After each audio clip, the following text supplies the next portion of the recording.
Good evening, everybody. Welcome to the channel. I am Brian Lusk. Thank you for joining me today. I have been fighting some tech issues here, still kind of fighting them, but I managed to get things together to where they cobbled together and worked. So let's go ahead and dive right into it and kind of talk about the things that are going on in Ukraine. As by way of an intro, I didn't have time to edit it together as a video. So let's go ahead and enjoy a few little video clips right here. I have become a collector of stories that are told among the people of the Soviet Union that reveal that they have a sense of humor, but also some cynicism about their present system. And I've collected quite a number of them, and they're just wonderful. And one that I think is kind of interesting is the question that was asked in school over there about how do you tell a communist? I said, well, it's someone who reads Marx and Lenin. And how do you tell an anti-communist? And it's someone who understands Marx and Lenin.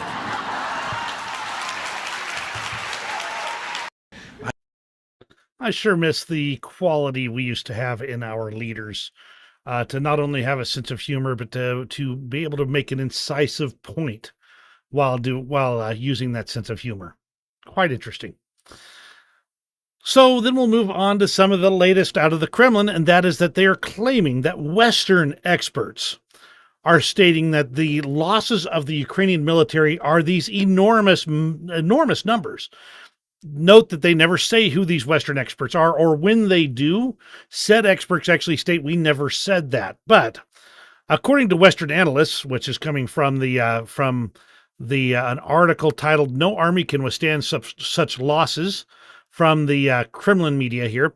According to Western analysts, the losses of the Ukrainian armed forces since the beginning of the special operation reached 1.8 million people, of which 780,000 were killed. For June through mid-October, losses amounted to 265,000 and 45,000 people, respectively. Such data is provided by the Telegram channel Militarist. Experts called the losses of the Ukrainian armed forces from June to mid-October 2024 significant and stunning. It turns out that the Ukrainian army lost up to 55,000 to 65,000 people every month. Such losses are intolerable, in other words, fatal, since no army can withstand such a powerful loss of personnel for a long time, according to, again, the authors of Militarist. But the authors of Militarist have stated that no, we did not make those types of claims. This screenshot that they're sharing that shows these numbers, we don't know where it came from. Honestly, if you went through and ran the numbers, according to Russia, Ukraine has lost. I think it's becoming. Let's see. Here it is. Let's get the numbers here. The data on this table can be truly called stunning. During the war, Ukraine, it turns out, lost 650 aircraft. This differs from the information of the independent OSINT Project Oryx by exactly 6.5 times. But the surprising thing is where Ukraine got so many aircraft from. For instance, the Military Balance 2022 stated that at the start of the war, the Ukrainian Air Force had 188 aircraft and 113 helicopters. And then, according to Statista, Ukraine had 206 aircraft and 112 helicopters. And in the fall of 2024, 191 aircraft and 130 helicopters. Note that that is nowhere near a total number of 650 aircraft, which means that they would have lost multiple times what Ukraine actually has in aircraft. And the rest of the article is pretty hilarious of a takedown of these Kremlin claims that that Ukraine has lost multiple times all of the hardware, all of the men, and all of the equipment that they have ever had or received. From Gary Kasparov, the former Russian Grand Chess Master, Russia has no future if this war is not lost. He is convinced that the only chance for Russia to become a civilized state is that it must withdraw from Ukraine, return the territories, pay reparations, and extradite war criminals. Note, he's not saying that Russia will not survive, merely that they have no future because they will not be a civilized nation.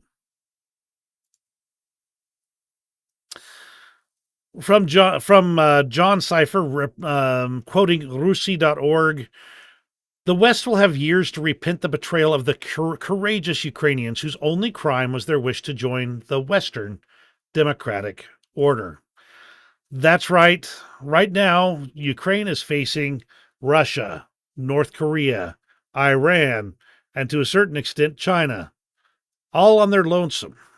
Their own men, their own best, are facing up against two guaranteed nuclear powers, a third that's at least partially involved, and Iran is on its way to getting nuclear weapons, and yet Ukraine effectively stands alone.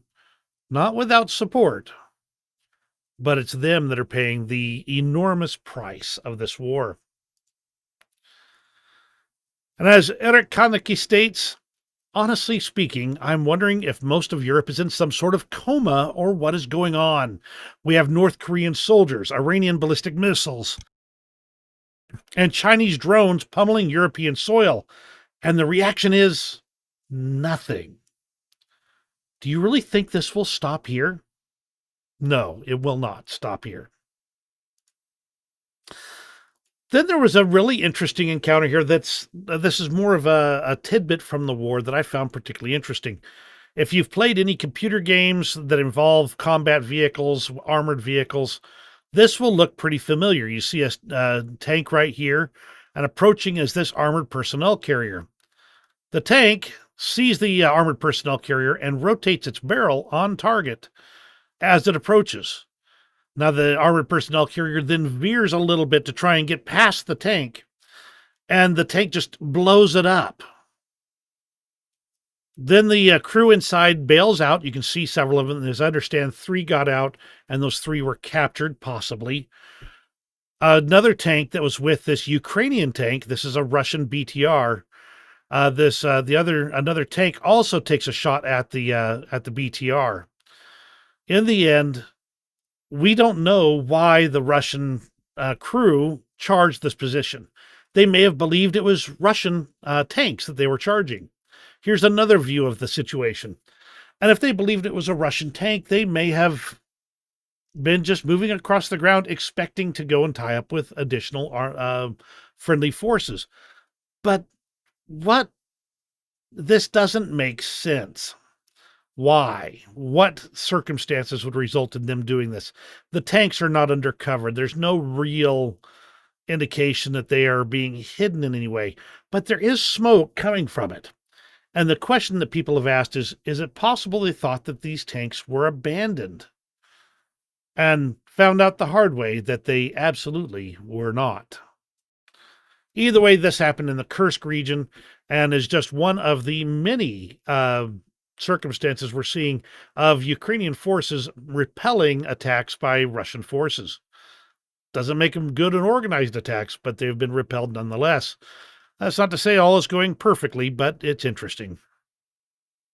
From Informed Napalm about the exact same incident, the battle a few hours ago, the Russians advanced on armor but met our tank, which wished the invaders a peaceful night. The survivors replenished the exchange fund. The positions from which they started the offensive were counterattacked by assault groups of the 225 OSHB and are now under Ukrainian control. So there you go. They charged, they got destroyed, and then the Ukrainians took their former positions. But let's tie into the biggest piece of news that's coming out today, over the last few days, because it's not been just today. Soldiers from North Korea sent to invade Ukraine alongside Russians are being issued identity cards to pass them off as buryats. That's a far eastern area of Russia that that would look, just to put it simply, they look a lot like North Koreans. So they're being issued identity cards as though they are from Russia, not from North Korea. Interesting to say the least. Now, the question then becomes, how many people have they been sending? Well, we'll get there in a moment. Reportedly, North Korean troops have been deployed in Ukraine, specifically in the Mariupol sector. Now, right now, Mariupol is relatively calm, And that's a good starting point for new troops to learn some of the ropes and kind of get the swing of things over there. I've also seen indications that they're in Kursk and Bryansk areas, likely to just backfill and provide additional defensive troops in those areas to prevent Ukraine from just sauntering across the border.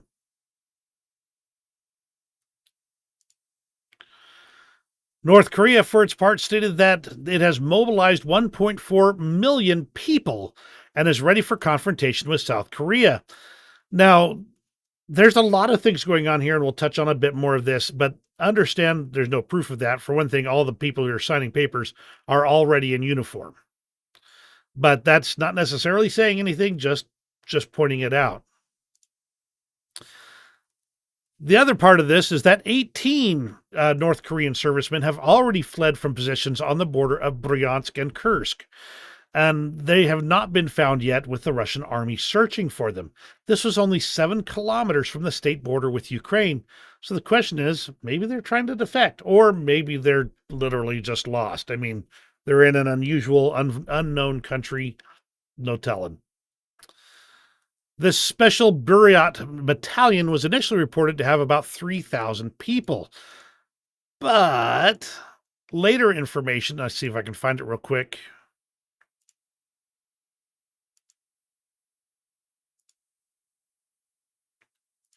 There it is.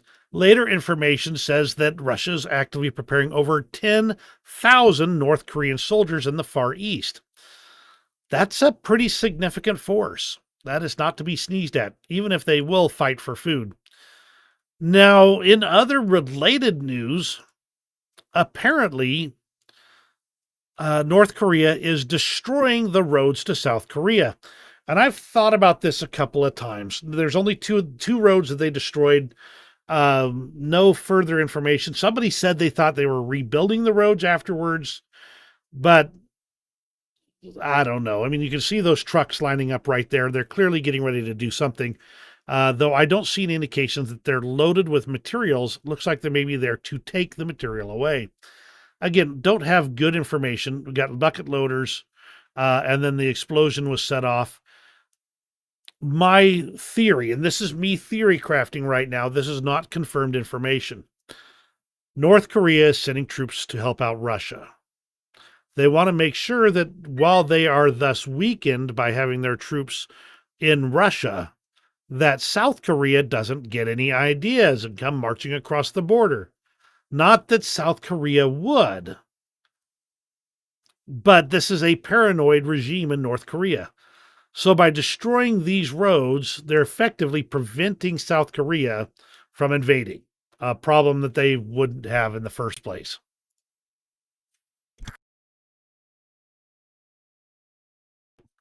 Kirill Budanov, though, stated that the North Korean regime poses the most serious threat to Ukraine amongst Russia's allies, stating that the volumes of military products they are supplying have a real impact on the intensity of combat operations. North Korea has been able to produce lots and lots and lots and lots and lots of weapons and equipment, mostly older designs and styles that they've got warehouses full of the stuff, preparing for a war that never ended. So they can send all kinds of this material, and even if it's second-rate, low-quality equipment, it still gives Russia the ability to keep up the intensity of its operations. Simple as. Or as Crimean Wind states, a Russian fighter needs to be paid $200,000 per month, plus $1 million in relocation benefits, plus $1 million for injury, plus $7 million for death. And a North Korean will fight or work for food. A Korean scholar, though, blamed U.S. weakness as the reason for North Korea joining Russia's terror coalition, with the current administration refusing to take on the role of global policeman, a phrase that many in the conservative movement find to be absolutely abhorrent. This has provoked conflicts on a global scale.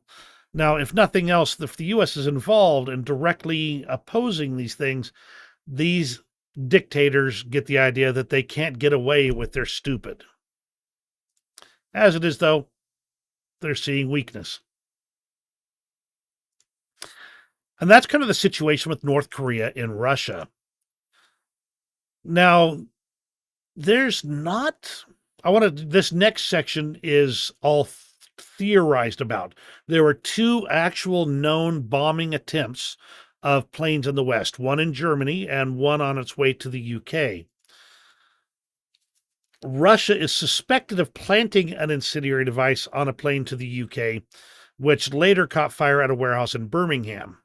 Now, they've got a whole enchilada on this, but again, this is a very serious allegation, one that they have not yet proved. In that same vein, an attempt at sabotage of putting a bomb on a German plane almost caused a crash as well, having burst into flames right before the flight took off. So again, appears to be, assuming it's proved to be Russian sources. Russia is at war with the West. They're not limiting their actions to Ukraine. They're definitely using subterfuge and basically irregular warfare methods to try and destroy the West while they also take out Ukraine. Let's go and move on to the news out of Ukraine itself. The Ukrainian corvette Hetman Ivan Mazepa has been built in Turkey and is put to sea for trials. A torpedo was fired during the test. A helicopter landing training was held. Just a pretty little ship. It really comes down to it. It's quite the pretty little corvette. Not exactly the equal of the Russian Navy that's in the Black Sea, but it's not in the Black Sea yet. President Zelensky presented his victory plan with 5 primary points and some additional additions that are not to be published at this point in time, which I don't have. Invitation to Ukraine to join NATO. The second is defense, to ramp up their own production and increase aid from Western partners. Third point is Ukraine proposes to deploy on its territory a comprehensive non-nuclear strategic deterrence package, which will be sufficient to protect Ukraine from any military threat from Russia. Economic packages as well. Peace will come through economic strength and pressure on Russia, in particular limiting oil prices and exports. And 5, after the war, we will have one of the most experienced military contingents.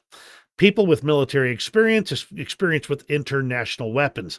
This is a guarantee of security in Europe. This is a worthy mission for our heroes. The victory plan is a guarantee that the lunatics in the Kremlin will lose the ability to continue the war. Russia must forever lose control over Ukraine. He also stated, if Russia's war against Ukraine ends at a peace summit and based on international law, it will convince other potential aggressors not to start new wars. Note that this is true, but only if Ukraine is not forced to give up its territory. A new drone's been approved for use by the Ministry of Defense of Ukraine, the Chaklun, I don't know how to pronounce that, a compact multifunctional unmanned aerial vehicle that can adjust artillery fire and with high resistance to enemy electronic warfare systems due to the use of advanced materials. It's also got some specialized software, and really, it looks like it's going to be quite an interesting little addition. Ukraine's foreign minister met with 8 foreign ministers in Odessa. They discussed strengthening Ukraine's defense capabilities, protecting ports and energy, and the plan for victory and formula for peace. No word yet on what's come out of it, per se. The fact that it's held in Odessa, which is a town that has been repeatedly struck by Russian forces, is kind of a bit of a putting the finger at Russia, being able to do it there. Now, this strike was published by the Russian Ministry of Defense from overnight. I believe this was just last night. They declare that they hit the armored vehicle plant that's located in Mykolaiv. Now, Ukraine reported that an infrastructure facility was hit, a restaurant, shopping pavilions, and residential buildings, with 1 killed and 23 injured. Now, I did look at the map of the area, And the Mykolaiv armored plant appears to be right here, this building on the western side, and potentially this warehouse area. However, this is a scrap metal dealer right here. This building and possibly this warehouse. So we're not sure what this warehouse actually belongs to. This warehouse appears to be the actual hit target when you watch the video. Either way, the Mykolaiv armored plant really just refurbishes wheeled armored vehicles. No further information on damages at this point in time. The scene in Kupiansk in the Kharkiv Oblast, and they've basically announced an evacuation out of Kupiansk. There's a deterioration of the operational situation, less electricity, and no way they can start heating the place. There's only about 3,000 residents left in the city out of an original 26,000. Another drone developed by Ukraine, the Stick M12 barrage munition. It's got a range of 70 kilometers and basically looks like a missile with wings strapped on. I'm sure it's there's more to it than that, but still, that's what it looks like.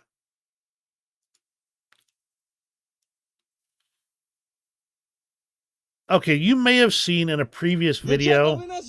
Oh, this little old grandma that said she was not planning to evacuate the area.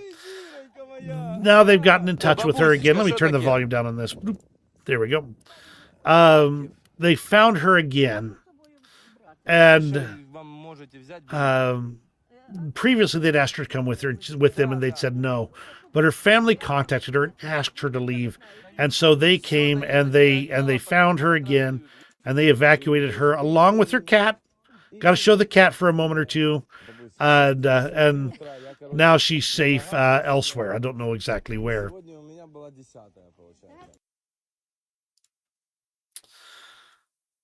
This is from, again, also just last night. The Kyiv metro, as Iranian drones operated by the Russian army attacked the Ukrainian capital. Ukraine might not be in the Western news anymore, but there is a war still going on here between good and evil. And you can see that right there. That's a bunch of people just waiting because the missiles keep falling.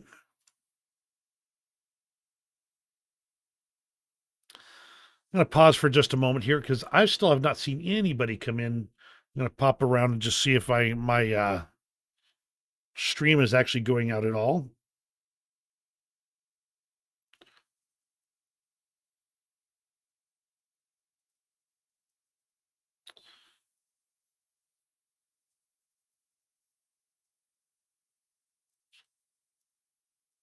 All right, it says it's going out. Just going to confirm here. It looks like it's good.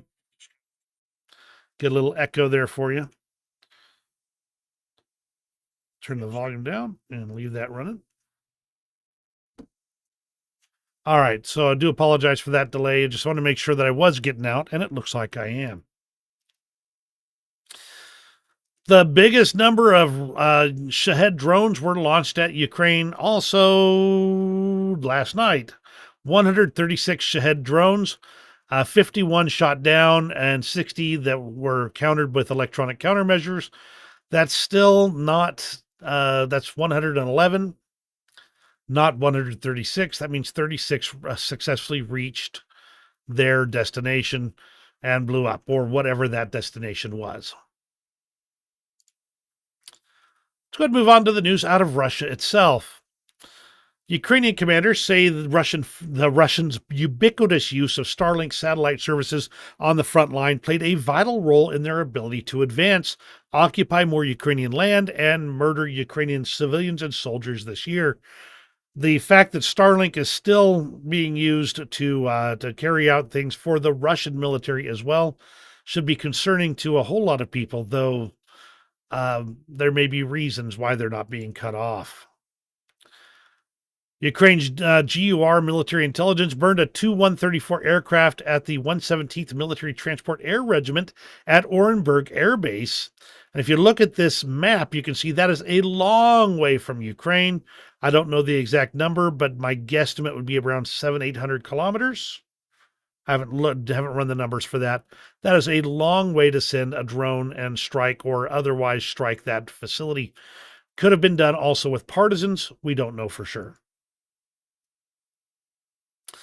Relatives of Russian conscripts are accusing the Russian military of forging contracts to convert their sons into contract soldiers who can be sent to fight for Ukraine. Sorry, fight in Ukraine, not for Ukraine. Got to watch that language there. They're also showing no interest in repatriating the conscripts that are captured in the Kursk region. Translation, the Russians don't really care. They just want the meat. Now, there's been something going on over in Grozny, Chechnya lately, and Kadyrov seems to be being targeted by somebody. And there's been a series of explosions there in Grozny with that have been very, very suspicious. As it says, Kadyrov is in a spat with rivals from Ingushetia, the neighboring republic. Russian channels report the loss of another Russian fighter plane, a Su-34, without detailing reasons. This is from back on the 12th. And right now, the Russian government is desperately trying to rehabilitate the image of Joseph Stalin. 56% of Russians now regard Joseph Stalin as a great leader.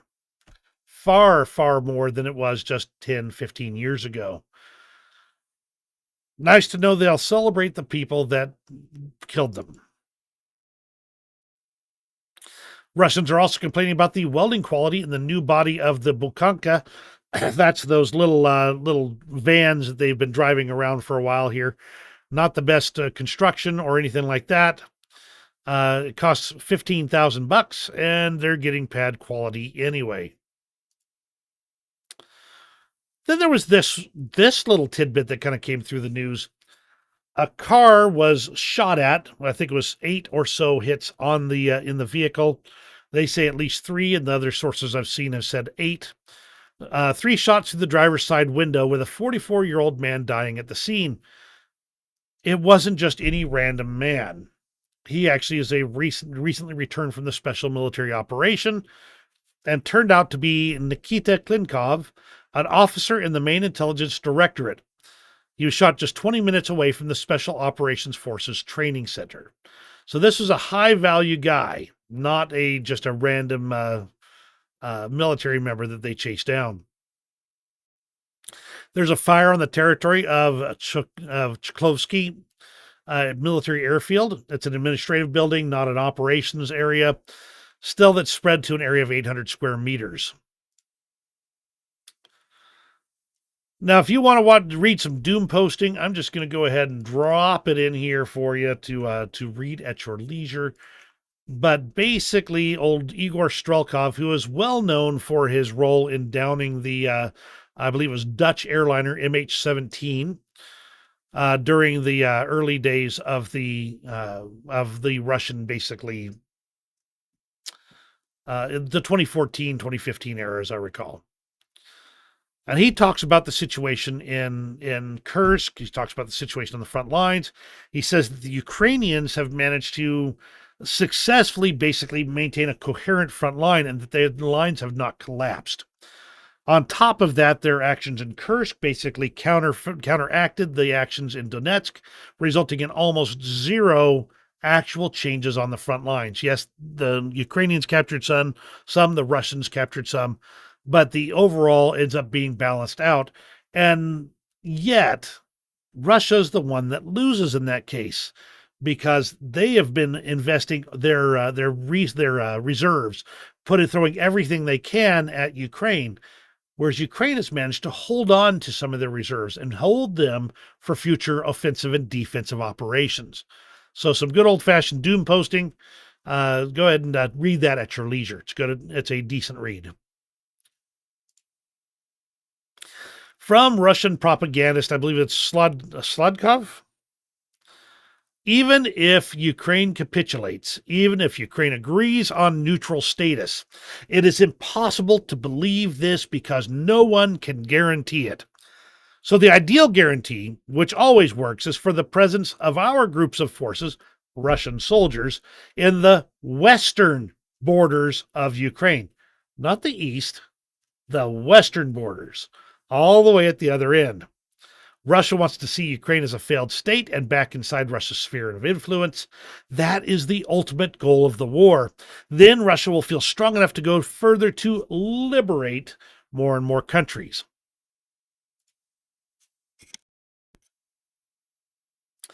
This is talking about the shoot down of the S-70 drone that we talked about in the last video.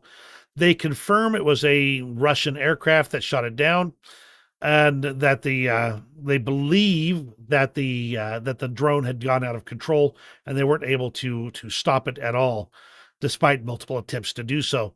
Hence why they shot it down. From the Institute for the Study of War, Russian President Vladimir Putin's current theory of victory in Ukraine seeks to protract the war and posits that Russian forces can outlast Western support for Ukraine and collapse Ukrainian resistance by winning a war of attrition. Russia will likely face serious medium and long-term constraints that will undermine this strategic effort. Medium to long-term constraints on Russian force generation capacity and Russian military industrial production will undermine Russia's ability to support consistent offensive operations that seek to protract the war and overwhelm Ukraine through attrition. Russia is a much larger country. They obviously have more resources to throw at the problem. But by being such a large country, they also have a lot more requirements for their resources. Whereas Ukraine has a much smaller country, and even though they have less population, they have less that they have to protect. That's what makes it interesting. Quite the crazy thing going on. That's the news out of Russia. Let's go ahead and move on to the news, the international front for a little bit here. Now, I had to restart my computer not too long before, so I'm going to have to get things done. Translate it on the fly when needed. From the Alma Institute, among the spoils captured by the IDF from Hezbollah forces are Russian weapons intended for Syria. And this just goes to show that if you're looking for a supporter of international terror, you don't need to look much farther than Russia. The Department of Defense announced another $425 million presidential drawdown authority package. NASAMS missiles, RIM-7 missiles, Stinger anti-aircraft missiles, HIMARS missiles, air-to-ground munitions, artillery ammunition, TOWs, AT-4s, Humvees, small arms, grenades, demolitions, parts, etc. Just a normal kind of supply package. Australia, on the other hand, has a bunch of M1A1 AIM Abrams tanks that they are not using anymore. So they are transferring all 49, although another source said 59. 49 who've never seen combat are going to be in better condition overall than the ones that America sent over that were from the Desert Storm era. These tanks never saw combat. They're ready to roll right into Ukraine and be used again. One of the unique elements of the Australian tanks is that they're in reasonably good working order. Now, if Ukraine's been able to do pretty much miracles with just 31 tanks, imagine what they can do with 49.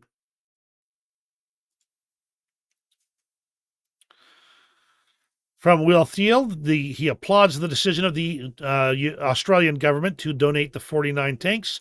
So thanks to the MPs on doing the right thing.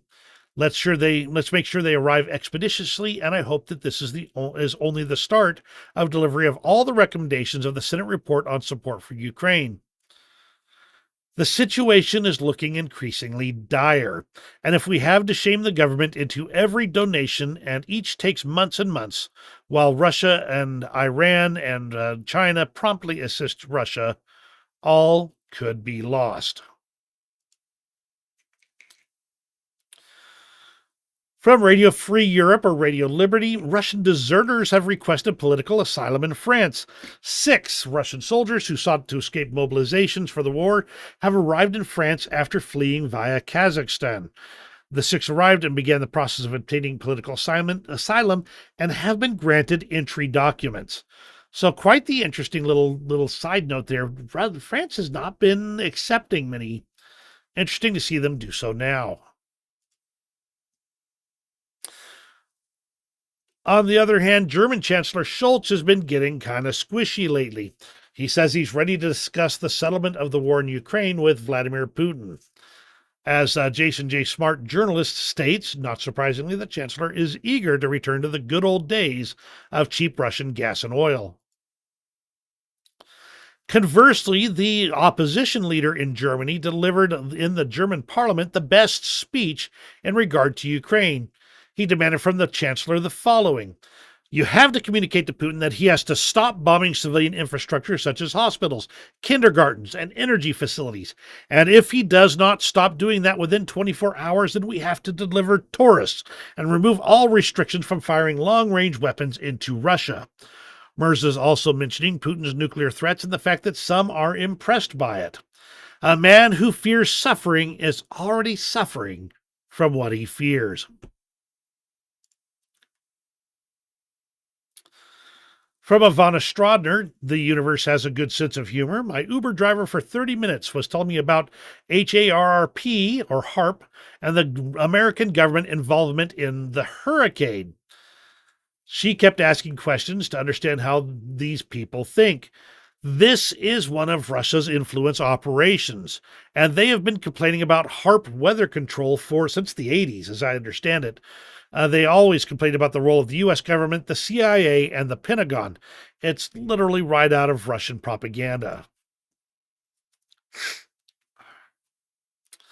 Mark Rutte from NATO noted that the plans will be reviewed, the victory plan that Zelensky put forward. They will be reviewed and there may be differing opinions, but he stated that NATO firmly supports Ukraine and called the plan a strong signal from the Ukrainian president. At this point in time, though, the U.S. says they are not at the stage of inviting Ukraine to NATO. Not necessarily surprised, because they've been working on their escalation management skills and have been doing a bad job of it. Ukraine is awaiting an invitation to the alliance by the end of Biden's term, according to Ukraine's ambassador to NATO. He says that if Ukraine is invited to NATO, it will remove the main bone of contention between Kyiv and Moscow. If we say that the invitation is issued for the Russian Federation, it will be like a final verdict. That's it, and they can no longer raise the stakes using this issue. Basically, they take that card off the table. France will supply Ukraine with the first kamikaze drones of its own design, according to the country's defense minister. They've already passed the test and will be delivered in the coming weeks. That's a pretty impressive little explosion. Now, Zelensky has vociferously refused to mobilize anyone under the age of 25, and that's primarily because the demographics for Ukraine do not look good. They need more kids, they need more families, they need more educated youth, and at least if they wait till 25, the odds are they've had at least a kid or two and can at least work on stopping that demographic decline. But American politicians of both parties are pressuring Zelensky to mobilize Ukrainians in that age range, comparing it to the Vietnam War, stressing that Western weapons alone are not enough. That's a great comparison, except for the U.S. wasn't fighting the Vietnam War on U.S. soil. So our lives were not being destroyed by the Vietnam War. Yes, some lives were being lost. That's not what I'm saying. The American lives continued on. Their facilities, their infrastructure, etc. Their way of life continued. Zelensky's looking at the opposite, the potential for the absolute destruction of Ukraine. There is real fatigue in the West regarding the war in Ukraine, particularly in terms of aid and support, according to Finland's foreign minister.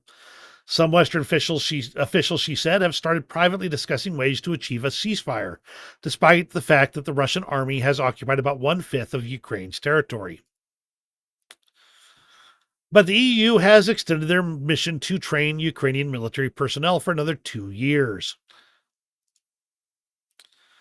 The Czech Republic, however, has spent over 7 billion euros on Russian gas and oil, compared to the 1.29 billion euros in aid the country has provided to Ukraine.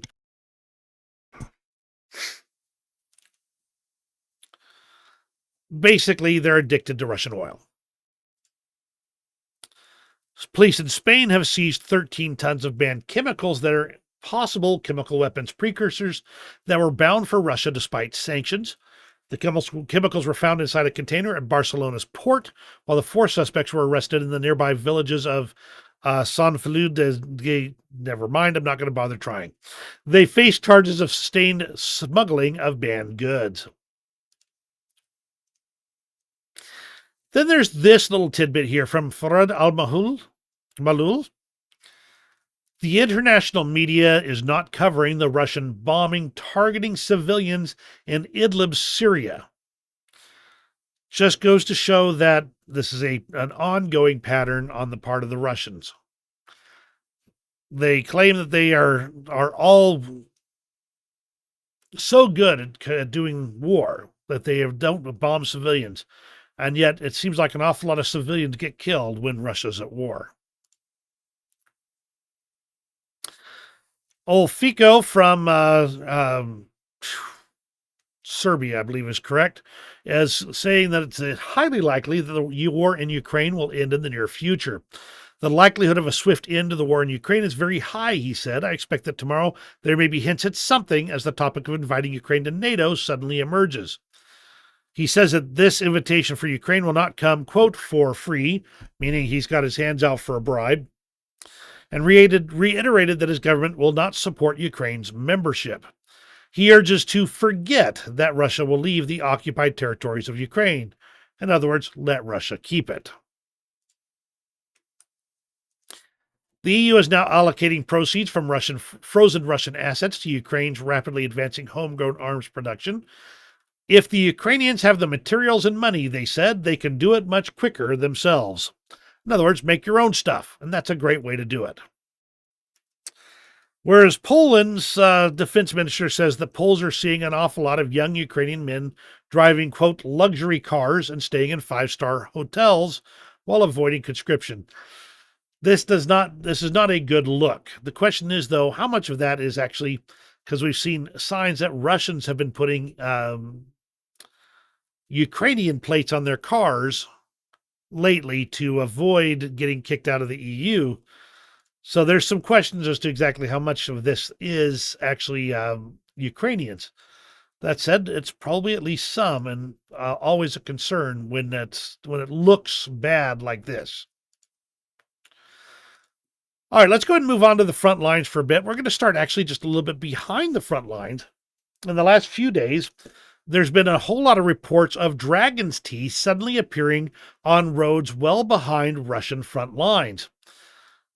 That's right. They're showing up over both in the Kursk region and in Zaporizhia and Kherson regions, 170 kilometers from the front lines.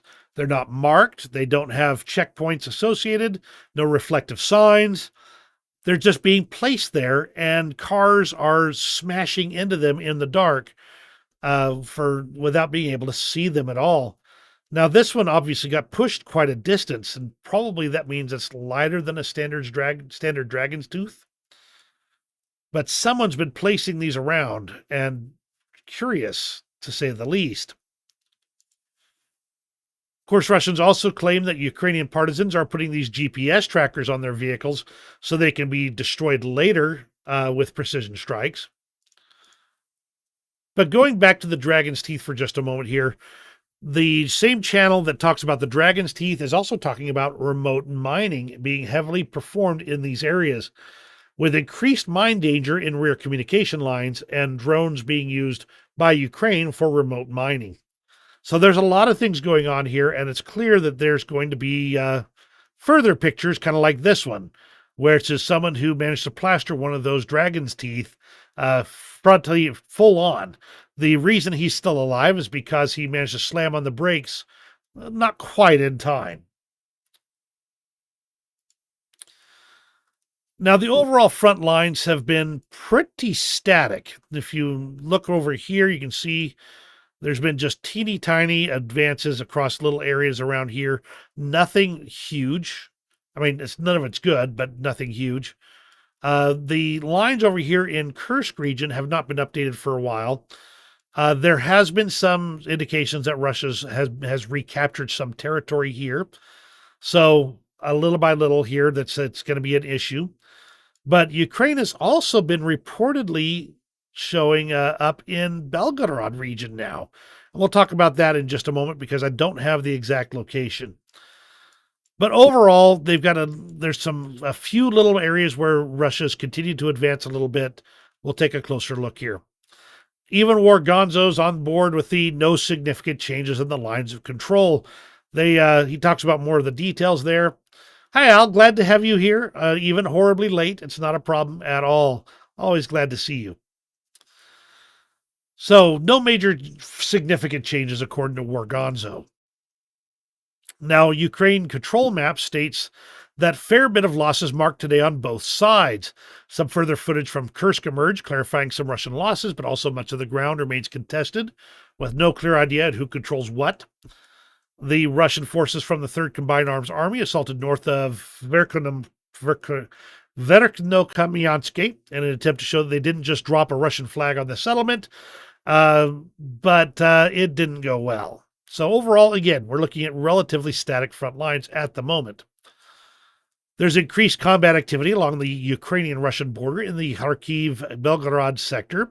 Several Russian vehicles, including at least 2 BMPs, were destroyed north of the Russian border village of Zuravlivka. There we go.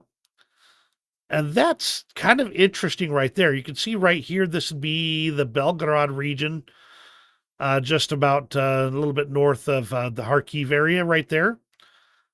If they're north of there, that means that they've got a Ukrainian incursion now in the Belgorod region. Ukrainian paratroopers repelled a Russian assault near Bilohorivka, Luhansk, despite being outnumbered and outgunned. The Russian tanks and armor had heavy losses due to the strong defenses. Eventually, they had to retreat.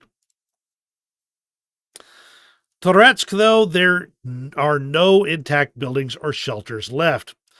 Unfortunately, the enemy continues to assault our positions, and there are no whole buildings left in Toretsk. The city now resembles a deserted planet. There are no shelters for either civilians or military personnel, and sadly, this allows the enemy to take over new areas, but it's already scorched earth.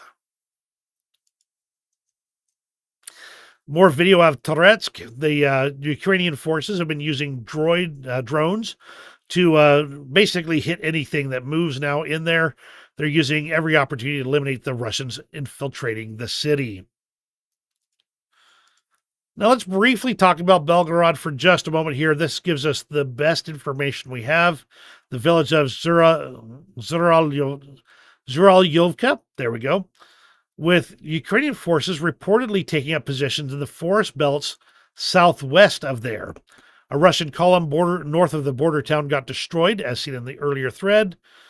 Ukrainian advance could be even deeper. Now, this is reported as of yesterday, so there could be more information coming out from this in the next few days.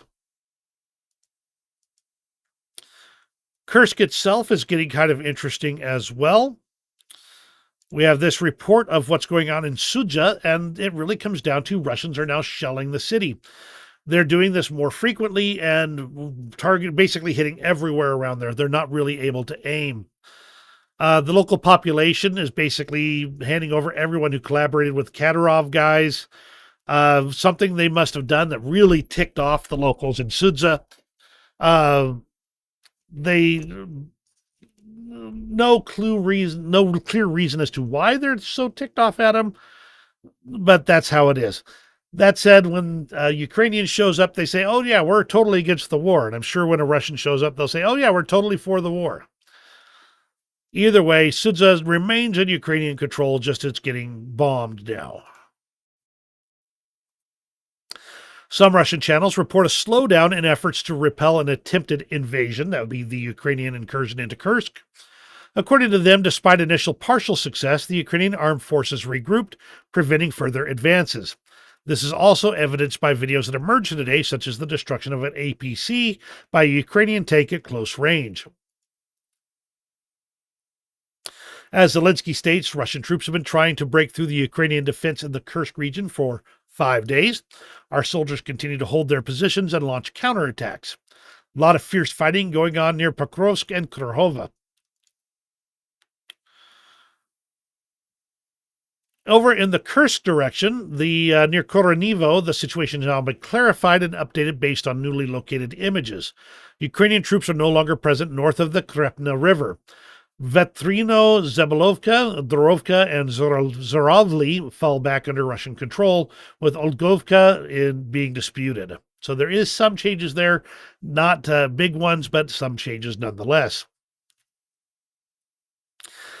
Over here at the area of Cherkasska, Konopelka in the Kursk region, again, the Russians attempted to assault, but ended up losing 2 IFVs and getting hit with cluster munitions.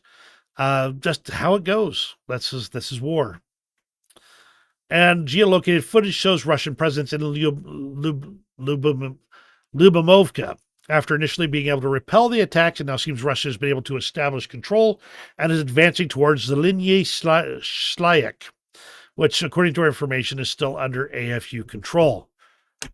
And that is the frontline situation as it stands, to my knowledge. Let's go ahead and move on to the interesting extras here. This Russian armored personnel carrier had its crew killed inside the vehicle, and it kept running in circles and dug this little hole here until Ukrainian forces hit it with a drone and caused it to catch fire. This one's hilarious. Ukrainians intercept a Russian FPV drone feed where they see that the drone is targeting the building they are in. They hear the explosion. They see the signal end. That was effing cool, he said. And we need to get out of there. I thought that was just hilarious myself. I mean, not good for the building. Then there's this explosion, which I believe happened in Russia somewhere, with this fuel tanker being launched across the entire yard here at high speed. No telling what happened to the cameraman, although we assume he survived because the footage did too.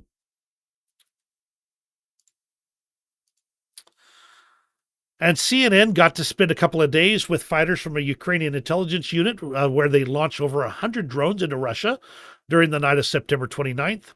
This is mostly Lyuti drones, but they also launched other drones as decoys for Russian air defense. Just interesting to kind of quickly see these little snippets. I don't have the link to, there's the full report right there. So let me grab that. I'll drop that into the chat here for you guys. Now, how about a low altitude flyby by a Ukrainian Su-24? Красавчики, воды.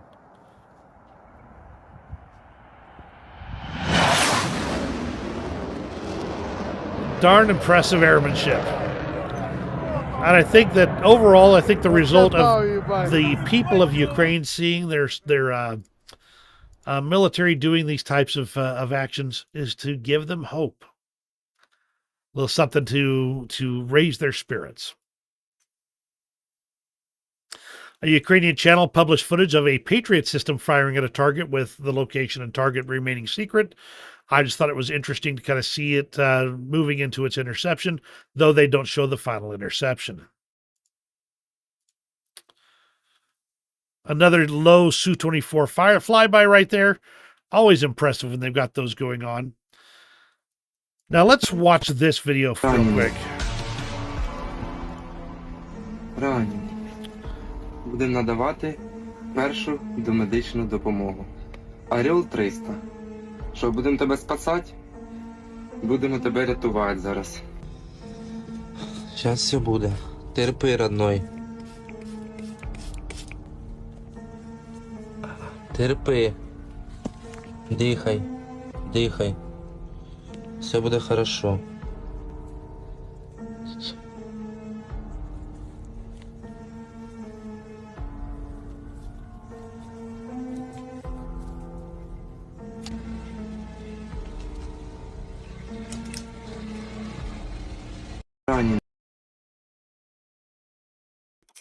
I am always amazed that Ukrainians take the time to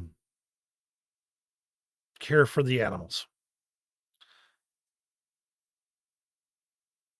It shows real heart. And we'll end off today with this little video right here, which I will play out and call it an evening for today. Thank you very much for joining me. Glad to have you here, Al. Yes, I know you were late, but that is okay. Always glad to have you with me. When other people come and watch this later, I hope you enjoyed today's video, and let me know that you came by and drop me a hi in the comments afterwards. This is 6 kids of the Serachuk family from the Rivne region. And I'll go ahead and let that play and call it a night. See you on the next video.